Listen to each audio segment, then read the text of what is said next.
Hi അസ്സലാമു അലൈക്കും welcome back. ഇന്ന് നമ്മുടെ റെസിപ്പി നല്ല കിട്ടിലം ഫില്ലിങ്ങോട് കൂടിയിട്ടുള്ള അടിപൊളി ടേസ്റ്റുള്ള മടക്ക് പത്തിൻ്റെ റെസിപ്പിയാണ്.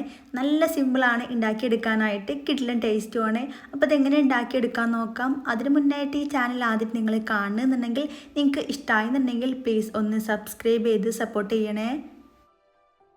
ആദ്യം തന്നെ ഇതിലേക്ക് വേണ്ടിയിട്ടുള്ള മസാല ഉണ്ടാക്കിയെടുക്കുക. അതിനായിട്ട് ഇതൊരു പാൻ എടുത്തിട്ടുണ്ട്.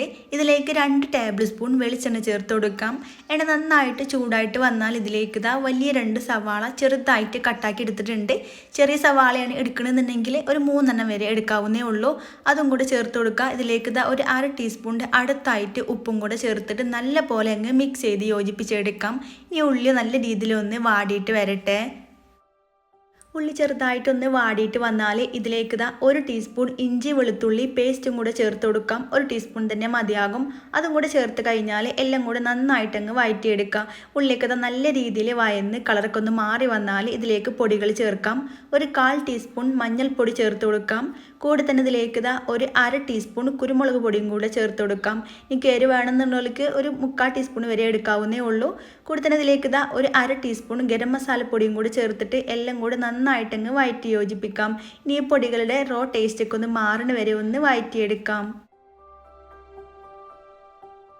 ഇത്രയും മതിയാകും. ഇനി ഇതിലേക്ക് 250 ഗ്രാം ചിക്കന് ഫ്രൈ ആക്കി എടുത്തതിന് ശേഷം മിക്സിൻ്റെ ജാറിലിട്ട് ഒന്ന് ക്രഷ് ചെയ്തെടുത്തുള്ളതാണ്. നന്നായിട്ട് പൊടിച്ചെടുക്കേണ്ട, ഇതുപോലെ ക്രഷ് ആക്കി എടുത്താൽ മതിയാകും.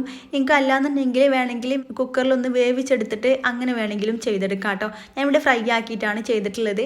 കുറച്ച് മഞ്ഞൾപ്പൊടിയും മുളക് പൊടി അതുപോലെ ഇഞ്ചി വെളുത്തുള്ളി പേസ്റ്റും നാരങ്ങനീരും കൂടെ ചേർത്തിട്ട് ഫ്രൈ ചെയ്തെടുത്തുള്ളതാണ്. അതും കൂടെ ചേർത്തിട്ട് നല്ല പോലെ അങ്ങ് മിക്സ് ചെയ്ത് യോജിപ്പിച്ചെടുക്കാം. നന്നായിട്ട് മിക്സായി വന്നാൽ ഇതിലേക്ക് കുറച്ച് അധികം മല്ലിയിലും കൂടെ ചേർത്തിട്ട് നല്ല പോലെ അങ്ങ് യോജിപ്പിക്കാം. ഇത്രയേ ഉള്ളൂ, മസാല റെഡി ആയിട്ടുണ്ട്. ഒത്തിരി സമയം ഇട്ടിട്ട് ഇനി മിക്സ് ചെയ്യേണ്ട ആവശ്യമൊന്നുമില്ല. ഈ തീ ഓഫ് ചെയ്ത് കൊടുക്കുക. എന്നിട്ട് ഈ മസാല തണുക്കാനായിട്ട് അങ്ങ് മാറ്റി വെക്കാം.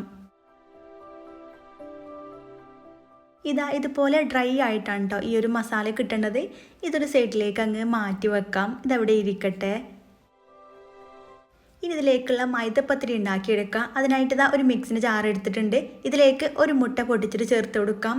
ഇനി ഇതിലേക്ക് 1 കപ്പ് മൈദ ചേർത്ത് കൊടുക്കാം. 250 ml കപ്പിലാണ് മൈദ എടുത്തിട്ടുള്ളത്. അത് മൊത്തത്തിൽ അങ്ങ് ചേർത്ത് കൊടുക്കാം. ഇനി ഏത് കപ്പിലാണോ മൈദ എടുക്കുന്നത് അതേ കപ്പിൽ 1 കപ്പ് വെള്ളം കൂടെ ചേർത്ത് കൊടുക്കാം. ഇനി ഇതിലേക്ക് ഒരു 1/2 ടീസ്പൂൺ കുരുമുളക് പൊടിച്ചതും കൂടെ തന്നെ ഇതിലേക്ക് ആവശ്യമായിട്ട് ഒരു 1/2 ടീസ്പൂൺ ഉപ്പും കൂടെ ചേർത്തിട്ട് എല്ലാം കൂടെ നന്നായിട്ടൊന്ന് അടിച്ചെടുക്കാം. ഇനി അടിച്ചെടുത്ത മിക്സ് ഈ ഒരു ബൗളിലേക്ക് മൊത്തത്തിൽ അങ്ങ് ചേർത്ത് കൊടുക്കാം. ഈ ഒരു തിക്നെസ് ആണ് കേട്ടോ ഈ ഒരു ബാറ്ററിന് വേണ്ടത്. ഇനി മിക്സിൻ്റെ ജാറിലേക്ക് കുറച്ചും കൂടെ വെള്ളമാക്കിയിട്ട് അതും കൂടെ ചേർത്ത് കൊടുത്തിട്ടുണ്ട്.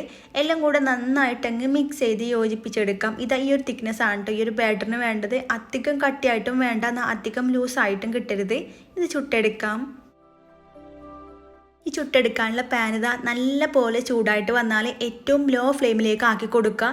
ഇതിലേക്ക് കുറച്ച് നെയ്യ് ഒന്ന് സ്പ്രെഡ് ചെയ്തിട്ട് എടുക്കാം. നെയ്യ് സ്പ്രെഡ് ചെയ്യുന്നത് ഒരു പ്രത്യേക ടേസ്റ്റും സ്മെല്ലൊക്കെ ഉണ്ടാവാൻ വേണ്ടിയിട്ടാണ്. ഇതിലേക്ക് ഒരു തവി മാവ് മൊത്തത്തിൽ അങ്ങ് ചേർത്ത് കൊടുക്കാം. എന്നിട്ട് ഈ ഒരു പാൻ വെച്ചിട്ട് അങ്ങ് ചുറ്റിച്ചെടുക്കാം. പിന്നെ ഇത് പരത്തിയെടുക്കേണ്ട ആവശ്യമൊന്നുമില്ല. ഇതുപോലെ ചുറ്റിച്ചെടുത്താൽ മാത്രം മതിയാകും. ഇനി ഇത് ഡ്രൈ ആവണതിന് മുന്നേ തന്നെ ഇതിലേക്ക് മസാല ചേർത്ത് കൊടുക്കാം. ഇതുപോലെ ഒരു 2.5 ടേബിൾ സ്പൂൺ നിറച്ചിട്ട് തന്നെ മസാല ചേർത്ത് കൊടുക്കാം. ഇതുപോലെ ഒരു സൈഡിലേക്ക് മാത്രമായിട്ട് മസാല ആക്കി കൊടുക്കുക. എന്നിട്ട് ഈ ഒരു സ്പൂൺ വെച്ചിട്ട് അങ്ങ് പരത്തി കൊടുത്താൽ മതിയാകും. ഇനി ഇത് മടക്കിയെടുക്കുക. ഈ ഒരു ഫില്ലിങ്ങിൻ്റെ മുകളിലേക്ക് വരുന്ന രീതിയിൽ വേണം മടക്കിയെടുക്കാനായിട്ട്. എന്നിട്ട് തവി വെച്ചിട്ട് നല്ല പോലെ പ്രസ് ചെയ്ത് കൊടുക്കുക. നന്നായിട്ട് പ്രസ് ചെയ്യണം. ഇതവിടെ ഇങ്ങനെ ഒട്ടി നിൽക്കാൻ വേണ്ടിയിട്ടാണ് കേട്ടോ ഈ ഒരു രീതിയിൽ പ്രസ് ചെയ്ത് കൊടുക്കുന്നത്. ഇനി മറ്റേ സൈഡിലേക്ക് കുറച്ചും കൂടെ നെയ്യൊന്ന് സ്പ്രെഡ് ചെയ്ത് കൊടുക്കുക. നല്ലൊരു ഫ്ലേവർ കിട്ടും, അതിന് വേണ്ടിയിട്ടാണ് നെയ്യ് സ്പ്രെഡ് ചെയ്ത് കൊടുക്കുന്നത്. ഇനി ഇതിലേക്ക് ഒരു 3/4 തവി ബാറ്റർ ഒഴിച്ചു കൊടുക്കുക. പിന്നെ അധികം തിന്നായിട്ട് ഇതുപോലെ ഇങ്ങനെ തവി വെച്ചിട്ട് പരത്തിയെടുക്കേണ്ട, കുറച്ച് തിക്നെസ്സോട് കൂടിയിട്ട് വേണം പരത്തിയെടുക്കാനായിട്ട്. പിന്നെ രണ്ടും തമ്മിൽ ജോയിൻ്റ് ആവാൻ വേണ്ടി ശ്രദ്ധിക്കാൻ വേണം. ഈ ഒരു രീതിയിൽ അങ്ങ് പരത്തിയെടുത്താൽ മതിയാകും. എന്നിട്ട് ഇതിലേക്ക് വീണ്ടും ഫില്ലിങ് വെച്ച് കൊടുക്കാം. പിന്നെ നന്നായിട്ട് ഡ്രൈ ആവാൻ വേണ്ടി നിൽക്കണ്ട, അതിന് മുന്നേ തന്നെ ഫില്ലിങ് വെച്ച് കൊടുക്കാം. ഇതുപോലെ എല്ലായിടത്തേക്കും ആവുന്ന രീതിയിൽ അങ്ങ് പരത്തിയെടുക്കാം.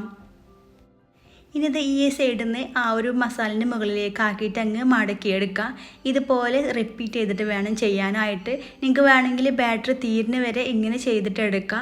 അല്ലാന്നുണ്ടെങ്കിൽ ഞാനിവിടെ ഈ ഒരു ബാറ്ററി വെച്ചിട്ട് ഒരു 6 ലെയറാണ് കേട്ടോ ഉണ്ടാക്കിയെടുത്തിട്ടുള്ള. ഈ ഒരു രീതിയിൽ 6 ലെയർ വരെയാണ് ചെയ്തിട്ടുള്ളത്. 6 ലെയറിലേക്ക് ഒരു മസാല കറക്റ്റായിട്ടാണ് കിട്ടിയിട്ടുള്ളത്. പിന്നെ കുറച്ച് മാത്രം ബാറ്റർ ബാക്കി ഉണ്ടാകും, ബാക്കി എല്ലാതും കറക്റ്റായിട്ടാണ് വന്നിട്ടുള്ളത്. ഇതുപോലെ റിപ്പീറ്റ് ചെയ്യുക. ആ ഒരു സൈഡിൽ ഇതാ കുറച്ച് നെയ്യ് സ്പ്രെഡ് ചെയ്യുക, എന്നിട്ട് വീണ്ടും ബാറ്റർ ഒഴിച്ച് കൊടുക്കുക. അധികം തിന്നായിട്ട് എടുക്കണ്ട, അല്ലെങ്കിൽ തിന്നായിട്ട് എടുത്താൽ പൊട്ടിപ്പോകും. ഇതുപോലെ അങ്ങ് പരത്തിയെടുക്കുക പാൻ വെച്ചിട്ട് തന്നെ. എന്നിട്ട് ഫില്ലിംഗ് ആക്കി കൊടുക്കുക. ഡ്രൈ ആവുന്നതിന് മുന്നേ തന്നെ ഫില്ലിംഗ് ആക്കി കൊടുക്കുക. എന്നിട്ട് ഇതാ ഇവിടുന്ന് തിരിച്ച് അങ്ങോട്ട് മടക്കിയെടുക്കുക. ഇതുപോലെ റെഡിയാക്കി എടുത്താൽ മതിയാകും.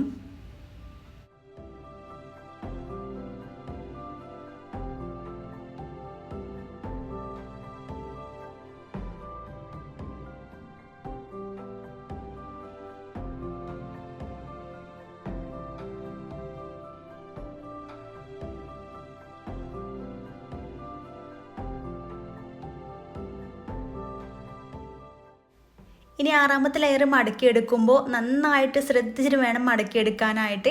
കാരണം നല്ല കട്ടി ഉണ്ടായതുകൊണ്ട് തന്നെ പൊട്ടിപ്പോകാനുള്ളൊരു ചാൻസ് ഉണ്ടാകും. എന്നിട്ട് ഈ ഒരു മസാല പുറത്തേക്ക് കാണുന്ന ഒരു സൈഡിലൂടെ കുറച്ച് അധികം ബാറ്റർ അങ്ങ് ഒഴിച്ചു കൊടുക്കുക. ഒരു സൈഡിലൂടെ മൊത്തത്തിൽ ബാറ്റർ ആക്കി കൊടുക്കുക. ഇങ്ങനെ ചെയ്യുന്നത് ഈ ഒരു ഫില്ലിങ് ഒട്ടും പുറത്തേക്ക് കാണാതിരിക്കാനും പിന്നെ ഈ ഒരു സ്നാക്സ് കട്ട് ചെയ്തെടുക്കുമ്പോൾ നല്ലൊരു ഷേപ്പ് കിട്ടാനും ഫില്ലിംഗ് ഒന്നും ഒട്ടും പുറത്തേക്ക് വരാതിരിക്കാനും വേണ്ടിയിട്ടാണ് ഈ രീതിയിൽ ചെയ്തെടുക്കുന്നത്. എന്നിട്ട് ജസ്റ്റ് 1-2 സെക്കൻഡ് ഒന്ന് അടച്ചു വെക്കാം. ഒത്തിരി കുക്കാക്കി എടുക്കണ്ട, ജസ്റ്റ് ഒന്ന് ഡ്രൈ ആക്കി എടുത്താൽ മതിയാകും.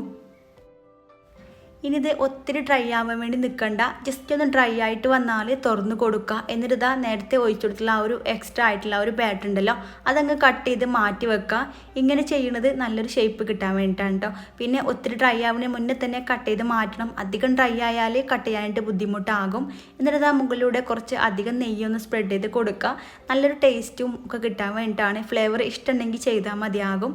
എന്നിട്ട് ഇതാ 2 തവി വെച്ചിട്ട് അങ്ങ് തിരിച്ചിട്ട് കൊടുക്കുക. നല്ല പോലെ പ്രസ് ചെയ്ത് കൊടുക്കുക. എന്നിട്ട് ആ ഒരു ഭാഗം കൂടി നന്നായിട്ട് മൊരിഞ്ഞിട്ട് വന്നാൽ പിന്നെ തീ ഓഫ് ചെയ്ത് കൊടുക്കുക. ഈ ഒരു സൈഡിലേക്ക് കുറച്ചും കൂടി നെയ്യാക്കി കൊടുക്കുന്നുണ്ട്, നിർബന്ധമില്ല കേട്ടോ. നല്ലൊരു ഗ്ലേസിങ് കിട്ടാൻ വേണ്ടിയിട്ടാണ്. തീ ഓഫ് ചെയ്ത് കൊടുക്കുക. സ്നാക്സ് ഇതാ റെഡി ആയിട്ടുണ്ട്. ഇനി നല്ല പോലെ തണുത്ത് കഴിഞ്ഞാൽ ഈ ഒരു മടക്ക് പത്തിരിൻ്റെ നടുവിലൂടെ അങ്ങ് കട്ട് ചെയ്ത് കൊടുക്കുക. ഇതുപോലെ ആദ്യം നടുഭാഗം കട്ട് ചെയ്യുകയാണെന്നുണ്ടെങ്കിൽ ബാക്കിയുള്ളതൊക്കെ കട്ട് ചെയ്യാനായിട്ട് നല്ല സിമ്പിളായിട്ട് ഉണ്ടാകും. പിന്നെ നല്ല മൂർച്ചയുള്ള കത്തി വെച്ചിട്ട് തന്നെ കട്ടാക്കി എടുക്കുക. എന്നാലേ ഈ ഒരു രീതിയിൽ ലെയറോട് കൂടിയിട്ട് നല്ല ഷേപ്പായിട്ട് കട്ട് ചെയ്യാൻ വേണ്ടി പറ്റുള്ളൂ. ചട്ടിപ്പത്തിനേക്കാളും നല്ല സിമ്പിളാണ് ഉണ്ടാക്കിയെടുക്കാനായിട്ട്, അടിപൊളി ടേസ്റ്റുമാണ്. ഇതാ ഇത്രയും പീസാണ് കേട്ടോ ഈ ഒരു മടക്ക് പത്തിരി വെച്ചിട്ട് കിട്ടിയിട്ടുള്ളത്. അപ്പോൾ എല്ലാവരും ഉണ്ടാക്കി നോക്കുക, അടിപൊളി ടേസ്റ്റാണ് കഴിക്കാനായിട്ട്. നല്ല സിമ്പിളാണ്. നിങ്ങൾ ഉണ്ടാക്കി നോക്കുകയാണെന്നുണ്ടെങ്കിൽ കമൻറ്റ് അറിയിക്കാൻ മറക്കരുത്. വീഡിയോ ഇഷ്ടമായെന്നുണ്ടെങ്കിൽ ലൈക്ക് ചെയ്യുക, ഫ്രണ്ട്സിനും ഫാമിലിക്കും ഷെയർ ചെയ്ത് കൊടുക്കുക. വീണ്ടും അടിപൊളിയായിട്ടുള്ള റെസിപ്പി ആയിട്ട് കാണാം. താങ്ക്